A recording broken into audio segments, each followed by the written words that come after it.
Hello दोस्तों, स्वागत है आपका हमारे चैनल पर। मेरा नाम लक्की है।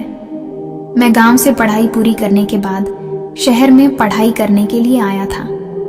कहने को तो यह शहर बहुत बड़ा था, हजारों घर थे, पर मुझे रहने के लिए एक छत तक भी ना मिल सकी थी। मैंने बहुत कोशिश की पर कामयाबी ना मिली। एक कुंवारे लड़के को आखिर किराएदार रखने का जोखिम कौन उठाता। बहुत भटकने के बाद आखिरकार मुझे एक आंटी जी मिली। उनका नाम पूनम था। उनके घर में सिर्फ वह और उनकी बहू सोनम ही रहती थी। मैडम जी बहुत ही खूबसूरत हैं। मैं पहली नज़र में ही उनका दीवाना हो गया था। उन्होंने मुझे अपने घर पर रहने की इजाज़त दे दी। मैं उनके घर पर रहने लगा, साथ ही उनके घर के छोटे मोटे काम भी कर देता था। ऐसे ही एक दिन की बात है, पूनम जी की तबीयत अचानक बिगड़ गई थी। मैं उनको अपना माँ की तरह पूनम जी की सेवा कर रहा था। एक दिन मैं अस्पताल से घर लौट रहा था। आते आते बारिश शुरू हो गई। बारिश बहुत ही तेज होती जा रही थी।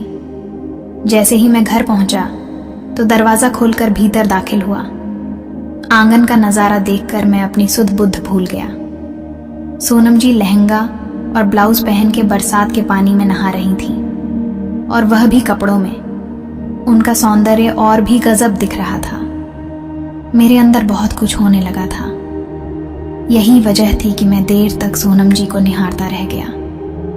मैंने इससे पहले सोनम जी को नहीं देखा था। इतने करीब से उनको देखकर मेरा खून चाय की तरह उबल रहा था। मुझको सामने देखकर सोनम जी चौंकते हुए बोली, क्यों, क्या देख रहे हो? मैंने कोई जवाब नहीं दिया। एक अटक में अपनी लाल लाल आंखों से सोनम जी के सौंदर्य का अमृत पी रहा था। मैंने डरते हुए पूनम की तरफ कदम बढ़ाना शुरू किया।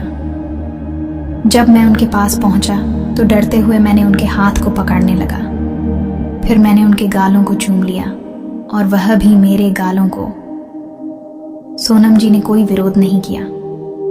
बारिश में क्रिकेट के इस महासंग्राम में हम दोनों काफी देर तक गोते लगाते रहे।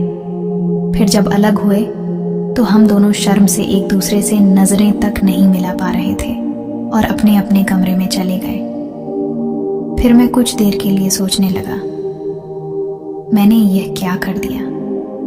जिस औरत ने मुझे बेटा समझकर अपने घर में रखा, उसी घर की बहू के जख्म पर मैंने डाका डाल दिया। मैं अपने ही सवालों से बहुत ज्यादा उलझ गया। मैंने बहुत ही गलत काम कर दिया था। फिर मैंने सोचा कि सोनम जी मेरी बाहों में आकर समा गई थी तो मैं क्या करता। सुख के उफान के आगे अच्छे बुरे का सवाल ही कहाँ रह जाता है। मैंने मानो अपना पक्ष रखा। उधर सोनम जी अभी भी सामान्य नहीं हो पाई थी। आज एक अनजान पुरुष के स्पर्श से उन्हें अकल्पनीय सुख की प्राप्ति हुई थी।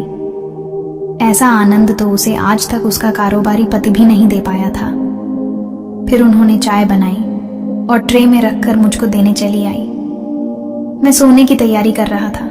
सोनम जी को सामने खड़ा पाकर मैं हड़बड़ा और डर गया। वह बोली, लो चाय पी लो।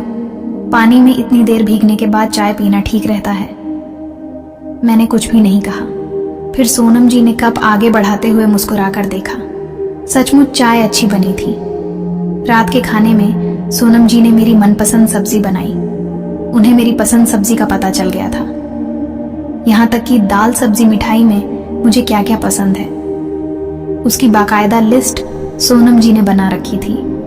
एक गिलास भरकर दूध का गिलास मेरे लिए लाई। मैंने तुरंत अवधूत उठा लिया। फिर देखकर सोनम जी जोर से हंस पड़ी। उनकी सुरीली हंसी कानों में जैसे मिश्री घोल रही थी। पारदर्शी गाउन में सोनम जी किसी अप्सरा जैसी नजर आ रही थी। ग्लास टेबल पर रखकर वह भी पलंग पर बैठ गई और अपने हाथों से मेरे बालों को सहलाने लगी थी। मैं इतना भोला जो किसी स्त्री के मनोभावों को न समझ पाता। मैं पूरा समझ गया कि सोनम जी को क्या चाहिए। उस रात हम दोनों ने एक साथ एक ही कमरे में रहे। पूरे घर में हम दोनों अकेले ही रहे। अगले दिन पूनम आंटी अस्पताल से स्वस्थ होकर घर लौट आई। मुझे और सोनम जी को लगा कि माँ जी के घर लौट आने के बाद हम शायद अब नहीं मिल सकेंगे।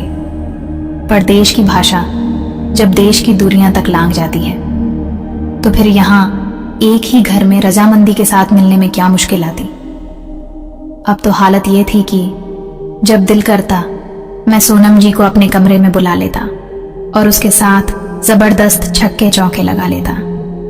उधर सोनम जी को भी मेरा साथ अच्छा लगता था। वो भी मेरे साथ खूब क्रिकेट खेलने का आनंद लेती। पति की अनुपस्थिति में कोई युवा स्त्री जो सुख चाहती है, मैं वो सारी सुख सोनम जी को भर भर के प्रदान कर रहा था।